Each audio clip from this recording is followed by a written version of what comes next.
Like there were trainings being done, but then the result were not so much visible. But then the perception of management normally is such that like you do training today and then you get the result tomorrow. Like the timeline might vary from training to training, individual to individual, but I think you need to keep just going back and drilling it down again.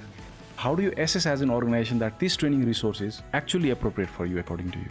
The fresher or the youngster coming in also needs to see a future with the organization, and that's the level of transparency that needs to come in. Bosses are also human beings, just like us. Can you talk in general about how to manage a boss? The kind of pressure you have on building your career or progressing, your boss is also undergoing the same set of pressures. Today, if you have a pressure of targets, your boss also has that pressure of targets. The boss is also either an employee or running a business. Wow, that was a wonderful thought actually.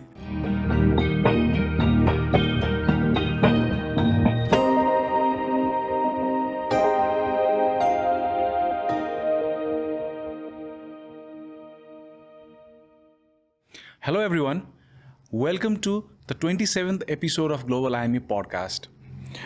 Global IME Podcast is a platform where we discuss about banking, about economy, about digital transformations, about the management, and many more. So today in this 27th episode of Global IME Podcast, we have here with us Mr. Sampark Sachdeva. He has been a professional who have worked in top tier firms in India for more than 15 years, and now he has been one of the biggest influencers in LinkedIn. He has got more than 80 million views in LinkedIn and he has got more than 1 lakh followers on LinkedIn. Today we'll be talking with Mr. Sampark on different avenues of management like learning and development, about HR, about digital transformation, and many more. So without further delay, let us welcome Mr. Sampark Sachdeva in this podcast.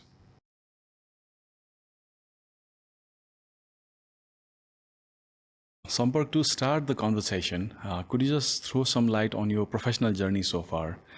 I mean, what inspired you to start up your own business venture after working in corporate for so long? So I started my career in 2010. First worked for a year with a small organization in Delhi, then moved to Asian Paints, was with them for 5 years. Did a lot of sales roles there, institutional sales, retail sales, etc. 5 years later, then moved to Ola, which is a cab hailing app in India. Worked with them for 3 years. Then moved to Oyo, did sales again for another 2 years, had a team of 225 people. All this while, I had been active on LinkedIn, had been creating content, and somewhere in this journey, that also blew up. This brought me to close to 2020, around the time when COVID came in. And I had some time there. Obviously, work was not happening much and businesses had slowed down. So I said, why not experiment and see if trainings is something that we can look at. Because again, I was in the hospitality industry when COVID struck. So work had stopped. A lot of us were on leaves for a long time. So I experimented with entrepreneurship, tried trainings, tried a little bit of monetizing my LinkedIn journey, and with this intention that maybe in some time I will eventually go back into my corporate career. Gave myself 4 months, it did well. Gave myself another 4 months, it did well. And here I am 5.5 years later, building on that whole entrepreneurial experiment that I had done then and never went back. So yes, going so far so good. That's wonderful to hear, basically, because I have also been involved in the corporate lifestyle for I think more than 15 years now. And then hearing from you, like, motivating people, we really appreciate that. And now I want to can you just throw some light on personal branding stuff? Like, how do you create the whole ecosystem in the LinkedIn and beyond? See, anybody who's been in a corporate career, very soon, very few years, you'll realize that if you're looking for a job change or if you're looking to make a movement, it generally does not happen from job portals. You will go click apply. You will say I don't get calls, nothing is happening. But you get jobs from old bosses, old colleagues, people who know you, people whom you worked for earlier. It works a lot more on referral basis. And I think that's somewhere in this journey that I realized that what brand you build with these set of people is what is helping you get those jobs, etc. And I think that's where it realized, oh, this is as important as it is, because I started writing on LinkedIn way back in 2015. It was more just out of the fun of writing and sharing experiences. But the day I had this realization that, oh, building your own brand is as important, I think that's where I doubled down. And now, as part of my entrepreneurial journey, my trainings that I do and the LinkedIn brands that I manage, etc., it's a lot about this whole personal branding aspect of how do you stand out from everybody else, because there is competition out there for every job that you're applying to. And how does this brand then help you move ahead in your career as well? I mean, talking from the learning and development perspective, now you have as we were talking, you have trained more than 22,000 people, and you have conducted trainings, more than 200 trainings now, and in more than 10 countries around the world. So in your view, what has changed in a global scale? I mean, the traditional training approaches versus nowadays we're talking about gamified learning and digital mentoring and stuff like that. What has been the major changes nowadays compared to what it used to be? See, earlier training used to be a lot of classroom setting, very theoretical, come, sit, learn, make notes, etc., make projects. But I think over a period of time, what is very, very important from a training perspective is creating that impact. It has to be more lasting impact, because earlier, if you look at it, even employees would see training as it's a day off from work. I will not have to do my KPIs or my targets. I'll sit here, just enjoy myself for the day. But employers also realize that trainings are a lot about creating those impact. It has to have that lasting effect. Now, how does that happen? How do you get the people more involved? So while those theoretical bits or the classroom bits are still there, I think a lot of other elements have come in of gamification, digital, social media, bite-sized learning, need not be sitting for full day long through there, but maybe a 5-minute video or listening to a podcast like this, gamified, where people feel inspired, saying, oh, I'm doing well. Even in school, we used to be very happy. Oh, I'm in the top 5 ranks. I got more than somebody else. I think that same sense of achievement, same sense of feeling is what people have put into training, where it involves the other person, the person who's undergoing the training, where he does not feel that he's being taught to, but you get it from inside him to learn, upscale, keep moving, etc. So I think that's there's been a strong change in how training has moved over the last few years. Yeah, that's what my experience also tells me. Basically, we used to have a lot of traditional approaches in the trainings in the past days, but then nowadays people are more into digitization and all. So these hybrid models of learning and distant learnings, like online courses are there. Do you really believe that the digital learning has helped people to grow their capacity? See, so I wouldn't say this or that. I think all of them need to work in tandem of each other.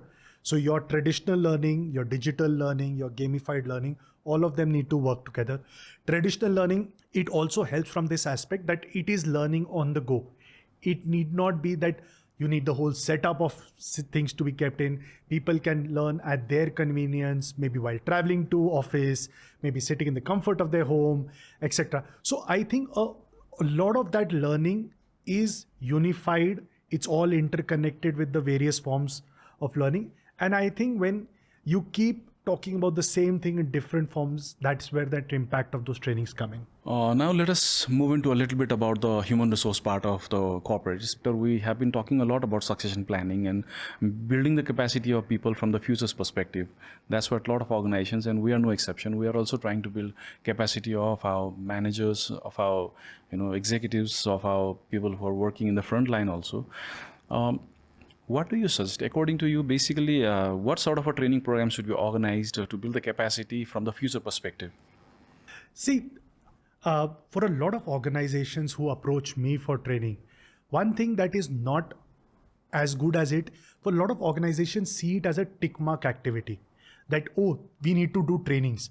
But I think the best organizations, the way they worked is that they have a proper thought to this training process. There is a proper training journey that is there. what is the outcome that they want to achieve. What it is not a tick mark activity saying, oh, let's put this person into a 2-day training. There has to be a thought over it. What's the end result that you're looking at? What is it that they want to teach their employees? What is it that they want to convey to their employees? Because as an employee also, I want to upskill myself. I want to become a better professional. I want to do well in my career.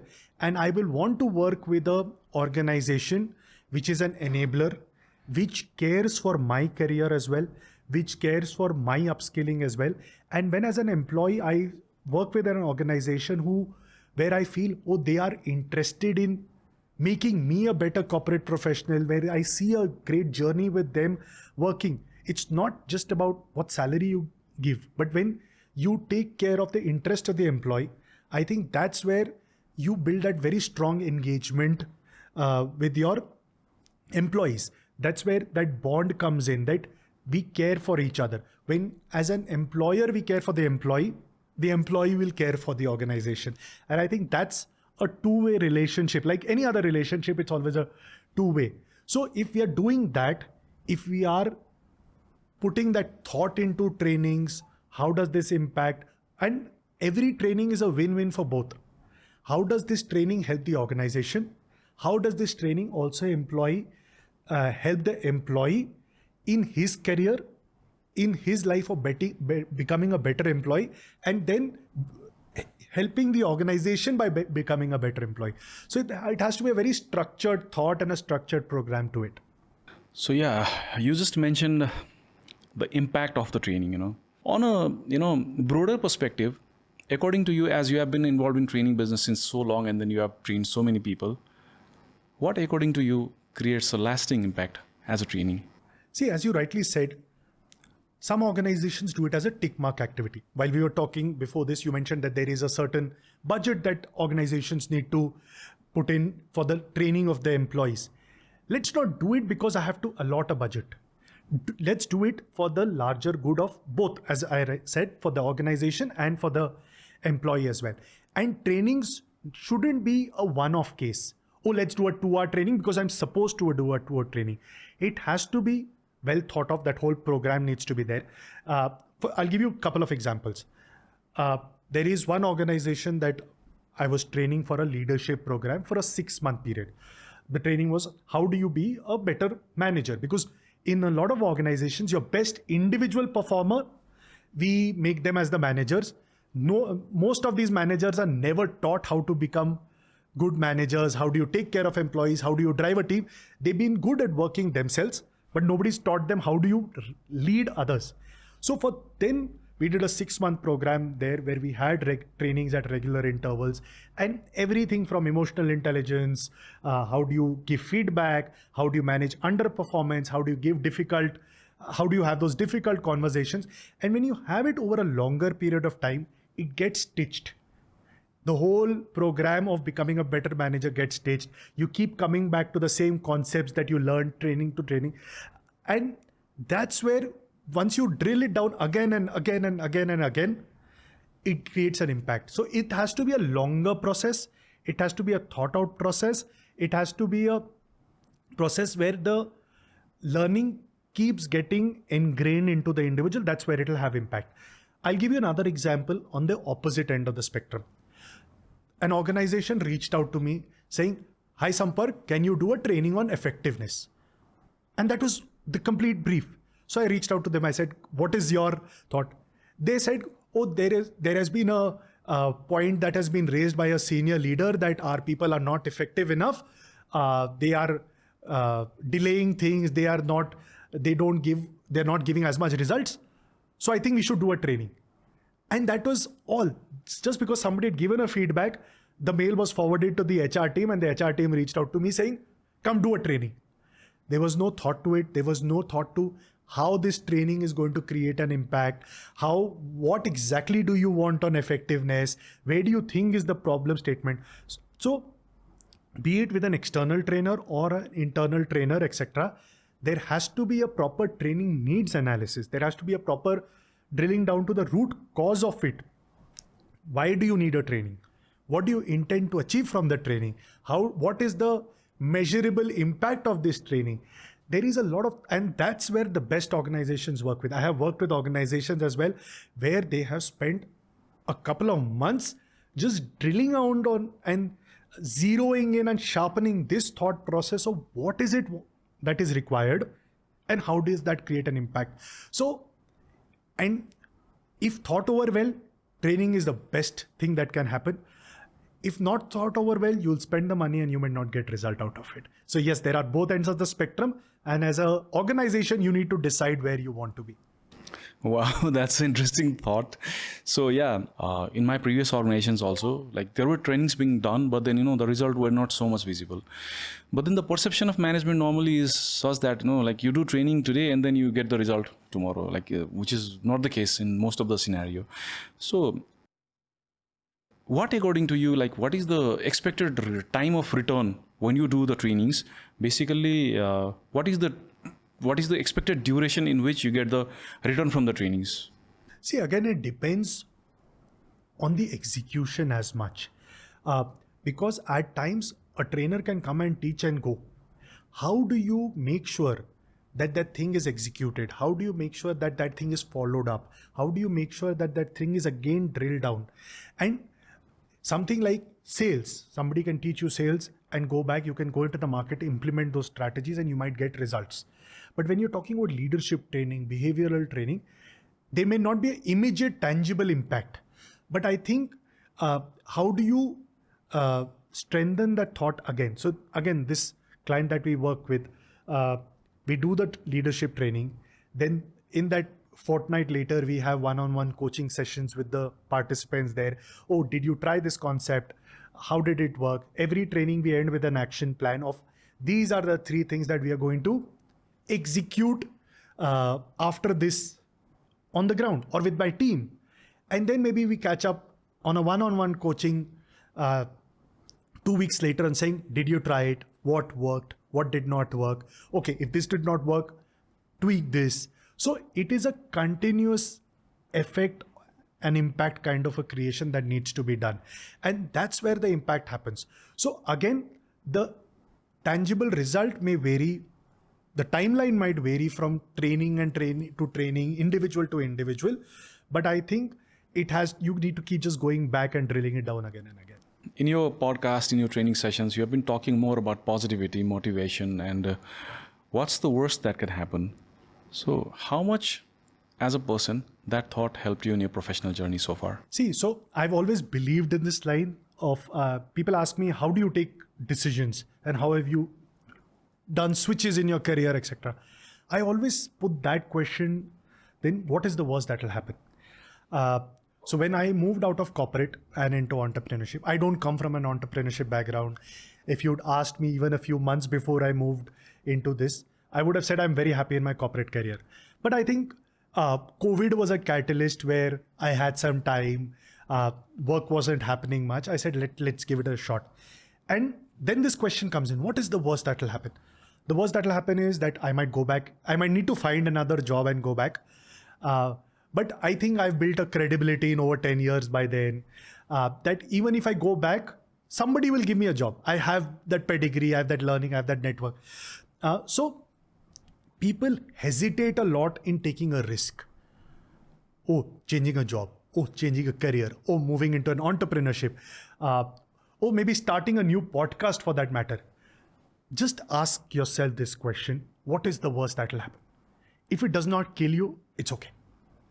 So you can always go back. So if I moved into entrepreneurship, 6 months into it, a year into it, it did not work, I might have to go back. What's the worst that will happen? I might go back at the same salary that I came out of.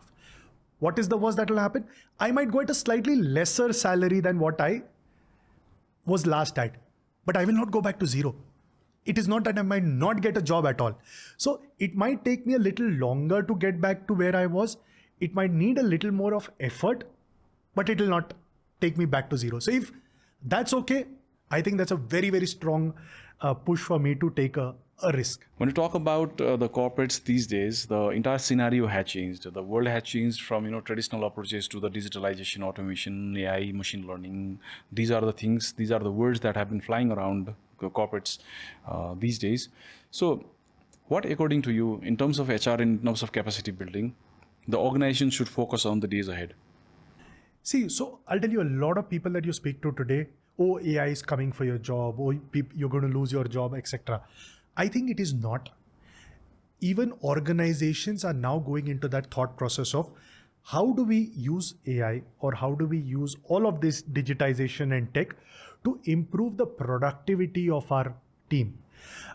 If you are a youngster listening to this or you're an employee listening to this, do not try to resist the whole AI tech wave. You go into this aspect of how can I use this to give better results, to give faster results, to be more productive, to be more effective. Anybody who is able to ride this wave will skyrocket in their career.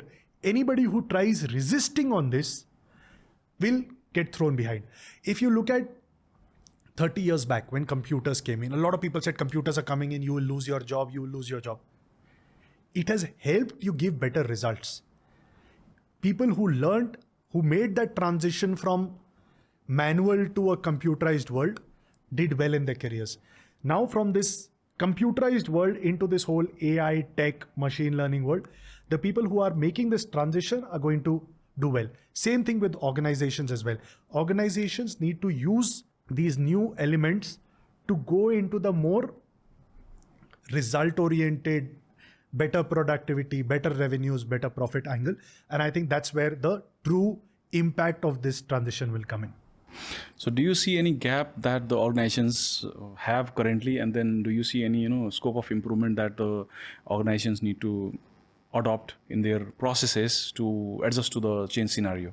So the HR, be it the HR team or the other teams, all teams need to realize how can you use this tech AI thing to improve on this. There are a couple of organizations where we talk from an HR perspective, and the thought comes in, how can AI be used to improve the HR processes? How can AI be used to improve this whole training and development experience of the employee? Because every employee might have a different learning need.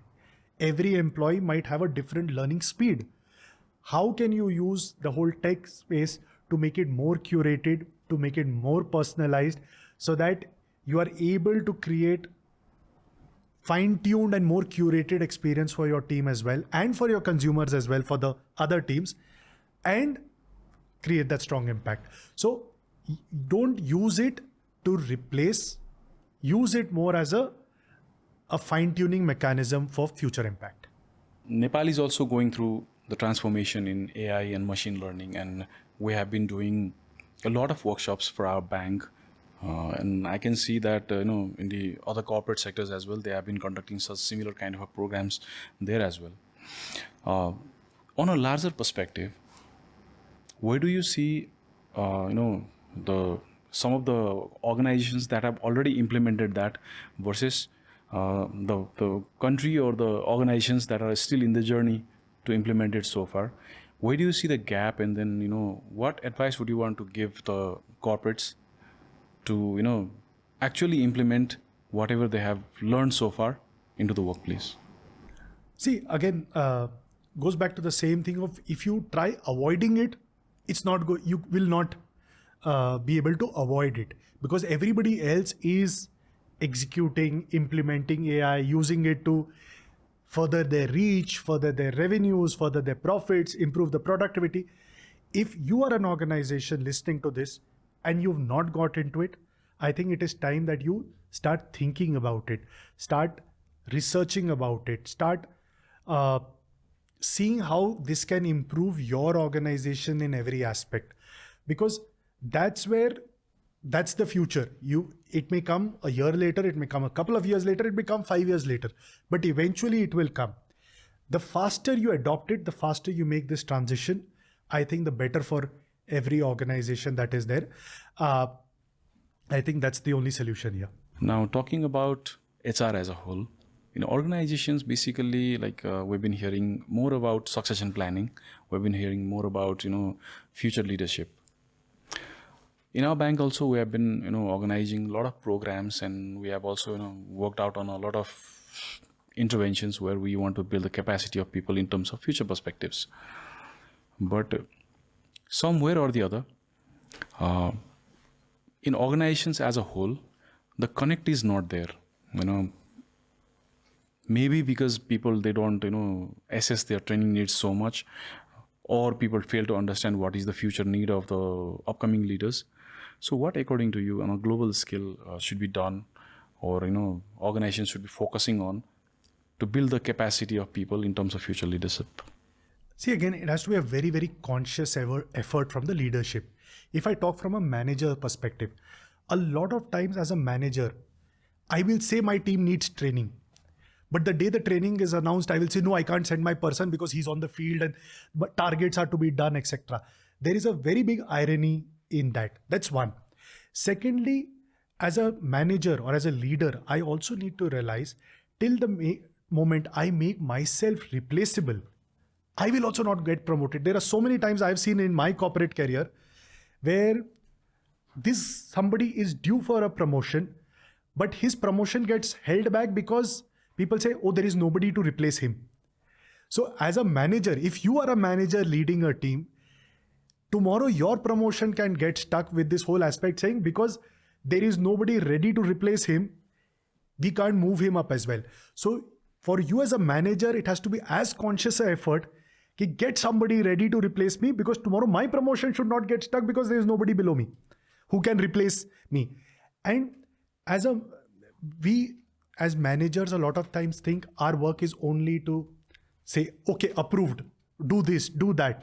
But you are a big coach, you're a big mentor, you have to groom. And as a larger organization, you need to keep your pipeline of future leaders ready.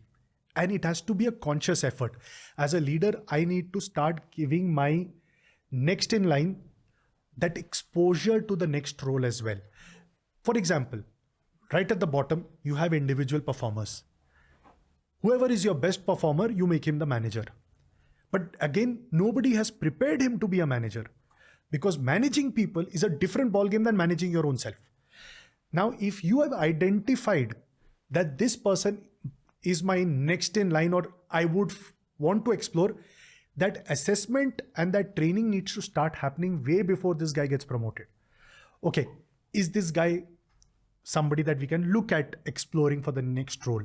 You maybe unofficially also give him a couple of interns to handle. You also make him responsible for smaller pilot projects. That has to be a very conscious effort of giving that person a flavor or a taste of what's in it to come. It gives you also an opportunity to judge, saying, oh, he's doing well, he's grasping it well. And that's where, in the other HR consulting bit that we work on, there is a lot of times where you identify these high potential future leaders. You have a proper learning program for them. You have to make sure that over the next year, that these are the experiences that this high potential future leader needs to undergo. And at every regular interval, you have assessments to see his growth. You're able to score and see which of them is more likely to succeed in a future role. Such decisions are not ad hoc. That's why people have a big misconception saying, oh, HR is only managing recruitment and managing payroll. HR is a much deeper department.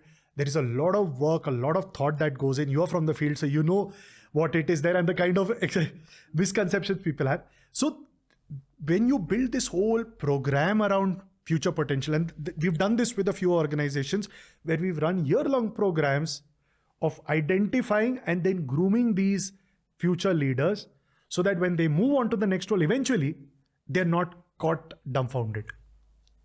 Yeah, Sampark, whatever you are saying is absolutely that makes a lot of sense.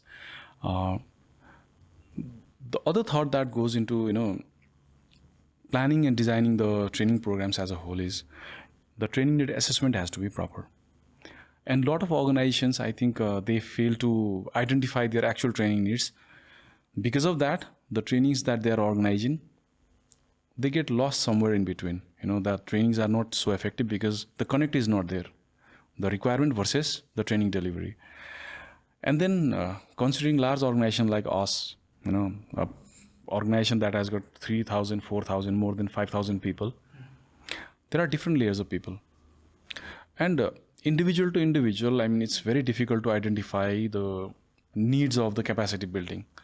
So according to you as a L&D professional, and then who has seen a lot of organizations across different countries, what could be the best way to identify the training needs as a whole on an organization terms where there are a lot of people, more than 4,000, 5,000 people? What could be the best way to identify the training needs? See, I think having those conversations is very important. There have been so many times where an organization reaches out to us, say, okay, we need to improve productivity. Why? Because my team is not paying attention, for that matter. But and that's an outlook from the leadership, कि maybe this is the problem. But when we go down and we do a training need analysis, you speak to the actual people on the ground. You speak to the sales people, you speak to the finance people, you speak to the operations people, whoever is the concerned person. And you might realize that the problem might be something absolutely different. The first step of this training need analysis is, do you even need a training? As a leadership outlook, we might say, oh, this is a problem. Do a training. This will solve the problem. Very possible that the problem might not be the training. The problem might be completely something different. So a sales head reaches out and saying, my team is not performing. Do a training. We need to improve sales. When we get in, we realize the problem may be in something completely different. The product is not available on time. The quality of the product might be a problem. We might have failed on some promises. So the first step of training needs analysis is to realize, is training even the answer to the problem that is actually there? Because sometimes the problem that you see from the top may not be the actual problem on the bottom. So first step, realize what is the actual problem. Is it the same? Second, once you've identified that actual problem, identify, is training even that answer to that problem? And then once you've reached that place, then you go into this whole aspect of make the training program. Who needs to be there? What's the end objective? How do you measure that effectiveness, etc.? Get down to the root cause, start having those conversations, deep dive, keep asking those questions. Why? What do you think? Where can we go? Once you drill, you will realize what the actual problem is. And sometimes you might need a third person from outside to maybe get to this problem, because you are inside the system. You might be never able to see it from a third person's perspective. That's another way of looking at it. Normally what happens is, whenever we are done with the training need assessment, whenever you find a gap in the trainings, the selection of right training resource is very, very important. There are a lot of training resources who are around the market, who have done, a lot of, having a lot of experiences in the market as well. How do you find as an organization, or how do you assess as an organization that this training resource is actually appropriate for you, according to you? See, I think obviously when you have a conversation, you understand the value matching that happens. But I think a very important part is, what is the actual on-ground experience does the resource bring? What does the relatability that the person brings? If you ask me, when I do a lot of sales trainings and why it has worked well for me, because I have been on the ground for 10 years. I have done sales. I have walked into those corporate offices, got turned around by the guard or the receptionist itself. So I, as somebody who's been there on the ground, tasted that experience oneself, you can actually relate to the pain of the person sitting in the training. When I'm able to relate to that experience that I share, the learnings that I share is taking into account the problem statement of the people sitting in the front. Even when I do a lot of leadership trainings or managerial trainings, I've led teams for over almost 15 years now. I've led teams of over and above 200 people. You realize what is the pain point of a manager. When I go back and when I'm training larger managers of larger teams, I say when I'm leading a team of 225 people, I cannot be selling on their behalf. That's the example that I've always given, that when you're leading such a big team, you are actually managing egos and people more than actually selling the product.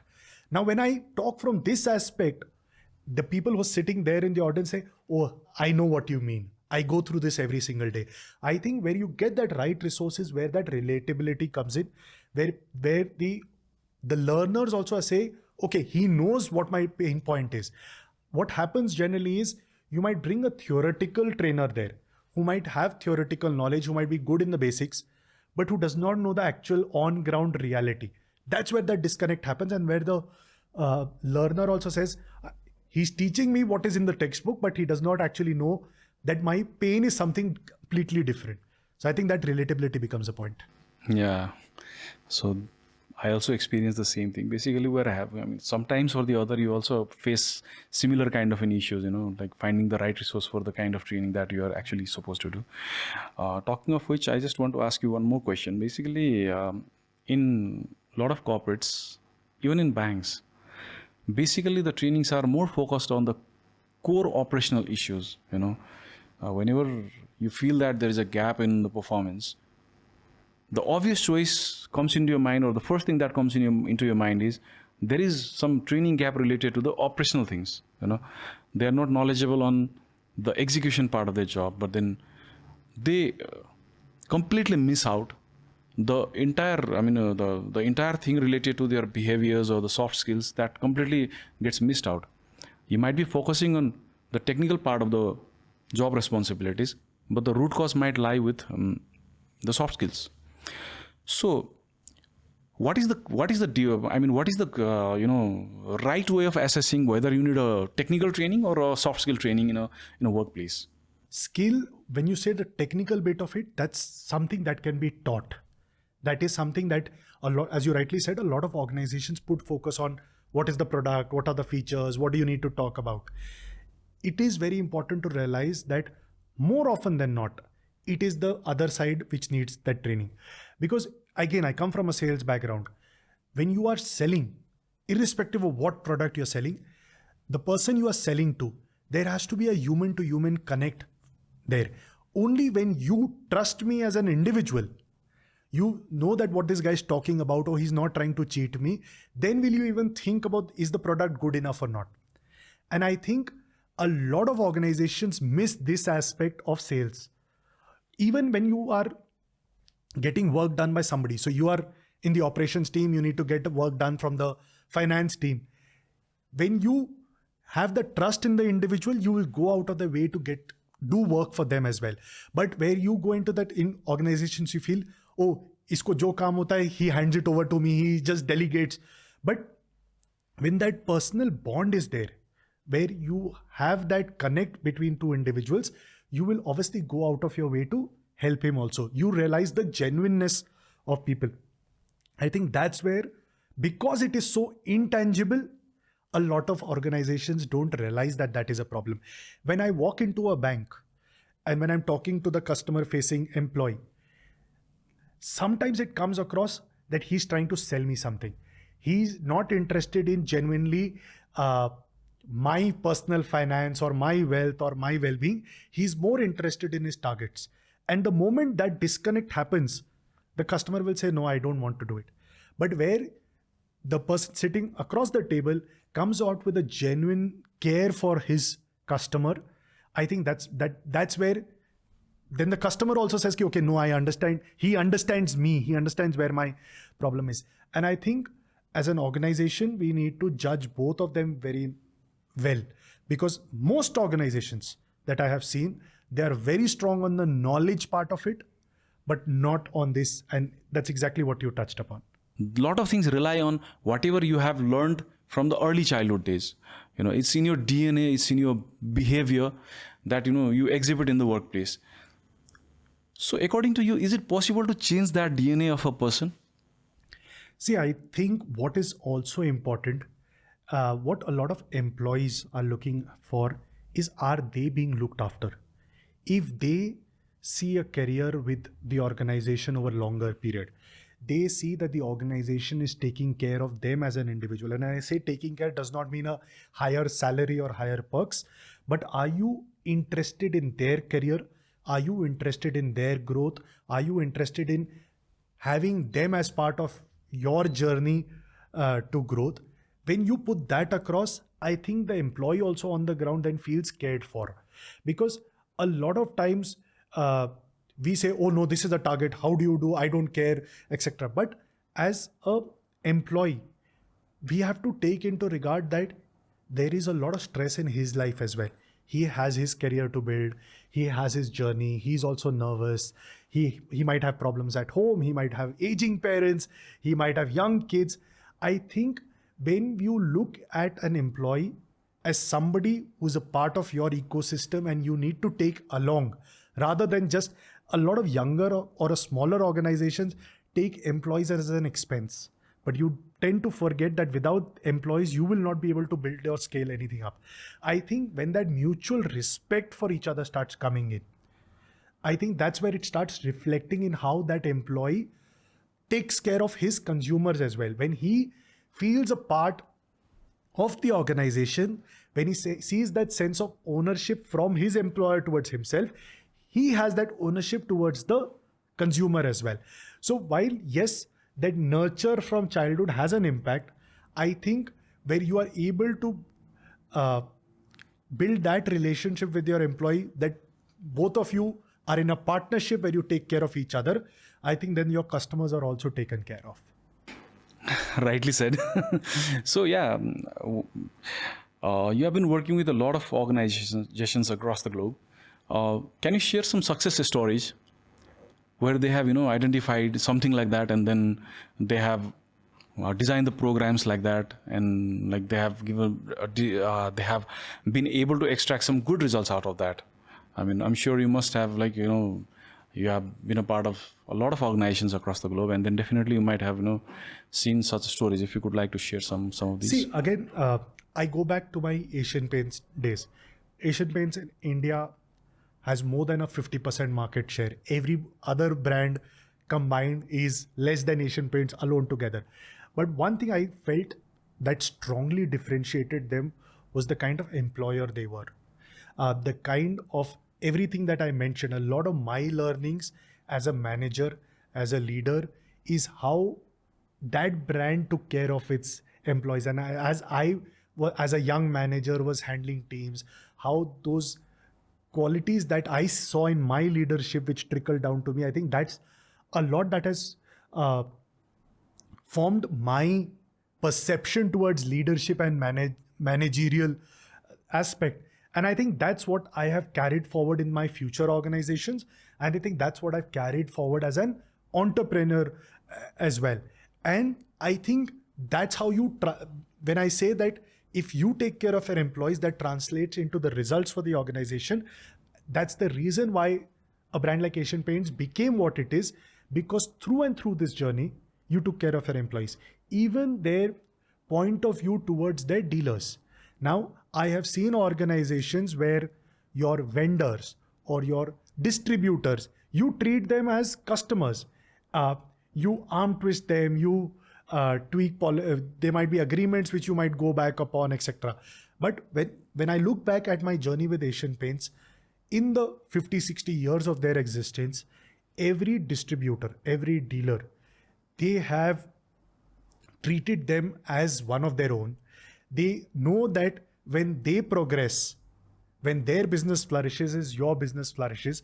And today, despite so many competitors in the market, there are those dealers, distributors who've been loyal to you for decades, for generations. There have been cases where there was the grandfather, then the father, then the present generation, and where they vouch by the brand that is behind them.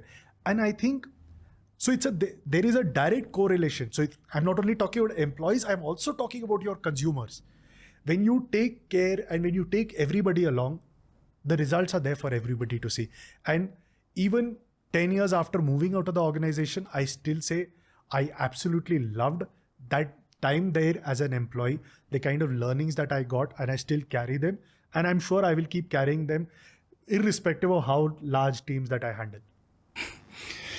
Definitely. So now let's talk something fun. I mean, I was discussing before the podcast, I was also discussing with you regarding this rock star at the workplace. Can you just share some experience, or can you share a bit more about it? So this is one of the modules that I do for the larger teams, for the younger 0 to 3 year experience program for all the team members of organizations on how to be a rock star at work. Because again, there is a strong disconnect when young freshers come out of college and enter into the workplace. There is nobody who grooms them saying, how do you be at that rock star at the workplace? And it can be anything as simple as managing expectations. It can be as simple as how do you improve your communication. It can be as simple as how do you maintain that work-life balance? Because even maintaining your work-life balance and having lesser stress directly impacts the productivity of work. How do you manage integrity? There will be situations where there will be conflict of interest. How do you manage that? So there's a full module that we've done on there. One important aspect of that module that we do is managing your boss. And I think every corporate that I have done that module with, people loved that managing your boss segment so much that the managing your boss is now altogether different training module altogether. And I'll tell you why that impacts. Any young professional you ask, he will say, oh, my boss did not do that. My boss only shouts. My boss does not support me for that matter. The next question should come in. What have you done to strengthen that relationship? It's very easy to put it back on your boss saying, my boss did not do this, my boss did not do that. The question to you is, have you done everything in your capacity to improve that relationship? Because when you are working, what happens is with your boss, you assume your boss is part of the management. You don't realize that boss is actually a part of your team. He's the captain of the team. If the team fails, the first person to get beaten up is the boss.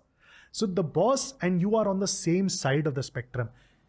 You go up, he goes up. You go down, he goes down. And I think that's where this disconnect between the team member and the boss is also there.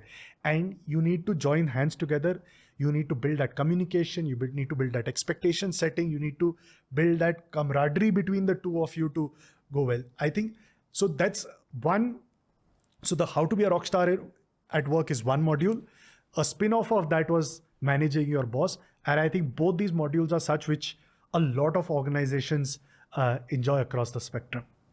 That was a very interesting thought. Actually, when I was discussing with you before the podcast regarding how to manage a difficult boss, a lot of things are there. Basically, bosses are also human beings, just like us. I have been also managing team, and then in my previous organization also I have managed my team. I had my bosses. Different bosses, they have got different kind of, they have got their behaviors, they have got their own kind of expectations. Can it be a hard and fast rule, like this is how you should manage a boss? Can you talk in general about how to manage a boss? So again, there's no one rule fits all kind of a thing. But it's very important to understand the perspective. As you rightly said, that a boss is also a human. The boss is also either an employee or running a business. The kind of pressure you have on building your career or progressing, your boss is also undergoing the same set of pressures. Today, if you have a pressure of targets, your boss also has that pressure of targets. How many times are you empathetic to the pressure that he is going through? If you've reached office and you've had a fight with your spouse, maybe today he's also come back with something not right. Maybe his kids are not well. Maybe his parents are also aging. You have to understand, put yourself in that person's shoes, and then get that empathy there, that understanding there. It is never a one-way down thing that, oh, my boss needs to do this.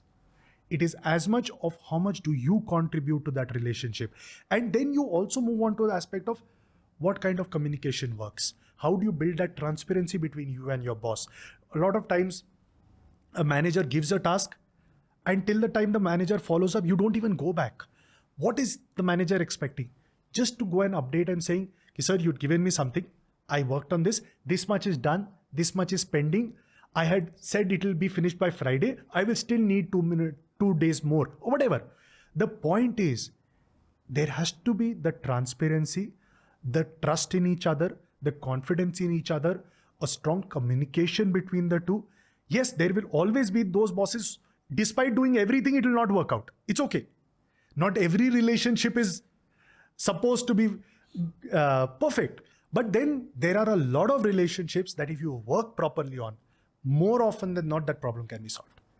So Sampark, a lot of organizations that we see, they have good employees, and there are some employees who are not doing so well. Organizations, they put them through a lot of capacity building programs, they coach them, they provide a lot of counseling, but still things don't work. And in such situations, we can see that in a lot of corporates, the layoff is the only option left with them. And in my past experience, also in my previous organizations, there were instances where we had to let go of a lot of people. But in your experience, what could be the right solution? Is the layoff only solution, or is there a right way to put the people on track? See, I think sometimes it is something that you cannot avoid. Market situations can be such, as you rightly said, that you might have put in all the effort and things might still have not worked. And then you don't have an option as well. Where the problem arises is where organizations use this as an easy way of cutting cost without having put in the effort of having those conversations, putting in those training elements, etc. At the end of the day, an employer and employee is a partnership where both of them need to be cognitive of the fact that we are working together towards a common goal. For the organization, it is having a person working for them, growing the profit, the employee also gets paid for it, his career grooms, etc. And it's a partnership, it's a relationship. And at times, as we discussed previously as well, not every relationship will work the way it is. But before breaking up in that relationship, it's very important that both sides give their 100% effort to improve that relationship. As an employer, you need to make sure that you've given him feedback, you've given him the opportunities to grow, you've helped upskill them. As an employee, you need to be sure that have you put in all the effort that you can? Have you been 100% dedicated, etc. All those kind of effort. Yet at some point of time, if you feel that sab kuch kar liya, we've done everything that is in the capacity of both sides, then it's quite natural that sometimes you may have to part ways. Now, some things like COVID, something like a downturn in economy have always thrown systems out of plan. There were times when COVID came in, everything stopped. Organizations had to take that hard call. As employees, one needs to make sure that not every layoff may be personal. Do not get personal saying, oh, how can somebody let me go? You have to realize there is a partnership that you were in.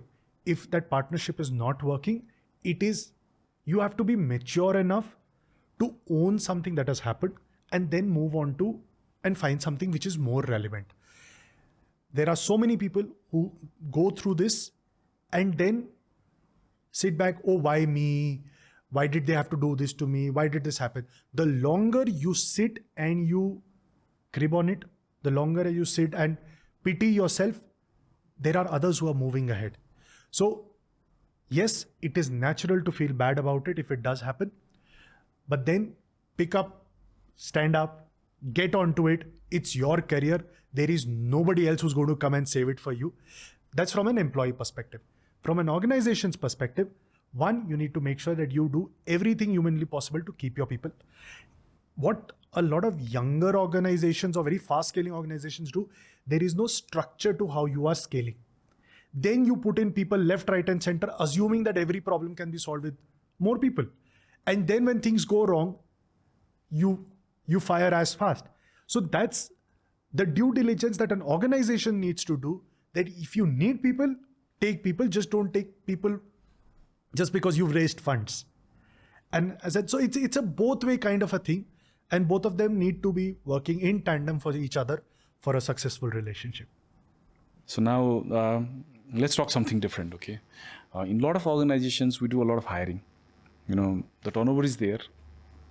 In each and every of the industry, some level of turnover would be there, because people have got different level of aspirations, and if they find good opportunities, they leave the organization and go. And in Nepal, basically the youngsters, they are quitting job to go into the international market to explore their to continue their studies or to explore their international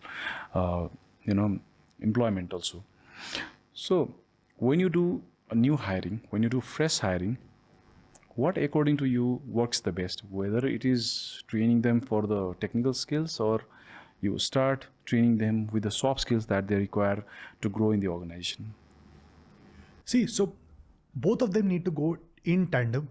I think when you do hire, there has to be, and we do this with a lot of organizations, there has to be a proper campus to corporate program. The fresher also coming in needs to see his journey in the organization. It is not saying, oh, you come in, we'll do a 2-day training, and then you are on your own in the field selling the product. The fresher or the youngster coming in also needs to see a future with the organization. And that's the level of transparency that needs to come in. There is this organization that we worked in on the HR bit there, of having this whole campus engagement program. So everybody that you hire, one, how do you hire? How does that come in? How is the 1-year journey look like? Everything from his onboarding, the kind of trainings that he goes through, the experiences that he goes through, the kind of different roles that he has to take care of in the first year, maybe a 3-month stint here, a 3-month stint here, etc. After a year, where is he expected to be? After a year, once he gets maybe his final posting kind of a thing, what is that journey going to be like? When, as a youngster, you see that visibility of your career growth, and you also know that after this 1 year, how do things work? If I, as a fresher, in maybe X number of years want to become a general manager, what is expected from me? What is it that I'm expected to deliver? When that kind of transparency and a program is there, they see a future there. But when they say, oh, everything is happening ad hoc, this guy, his manager likes, so he's getting promoted faster, there is no structure to the chaos, then he's bound to say, okay, I'm not sure if I can survive here, or will I even get those opportunities. But when, as a HR team, or when we come in as consultants or trainers, when we put in that flow, and he knows that do X, Y, Z, this will happen. When I do A, B, C, then this will happen. And if I'm able to do these 10 things together, then in a 5-year journey, I will be able to reach here. So he sees that long-term vision with the organization. And then there is no discrepancy, there is no favoritism, there is no uncertainty of how things will pan out. If there is a structure to it, they will see a career there. And having said that, irrespective of what market you work on, there is enough opportunity. There is enough, the pie is large enough for everybody. You just need to be able to see it. If you're able to see it, it'll work. Yeah, so to wrap up things, I just want to ask you whether you would like to give some professional tips to the youngsters and the professionals who are doing well in their companies to do even better. Like, what are the tips that you would like to give professionals? Never move back from hard work. There is that level of effort, that level of hustle that you need to put in day in and day out. There is no shortcut to success. There is no overnight success. If you want to do well in your career, just sitting back and expecting things to move will never happen. You will have to move in yourself. Everybody else is in that race. It is you who has to keep moving, keep building your personal brand. Again, that's something that I truly believe in. When people walk out of the room, what others are saying about you, that is a personal brand. And that hard work, that hustle, that effort, that ownership that is there, if that's the kind of personal brand that you are building, you will go way ahead in your career. You just sitting back and assuming things will happen, assuming things will fall in your lap, that never does. So keep experimenting, keep learning, keep moving up, keep doing that hard work, and you will succeed. Thank you, Sampark. Thank you for taking our time and Thank you so much. Sharing those insightful thoughts, which I'm sure will be helpful to people like me in the days ahead. Thank you so much. Pleasure. Thank you so much.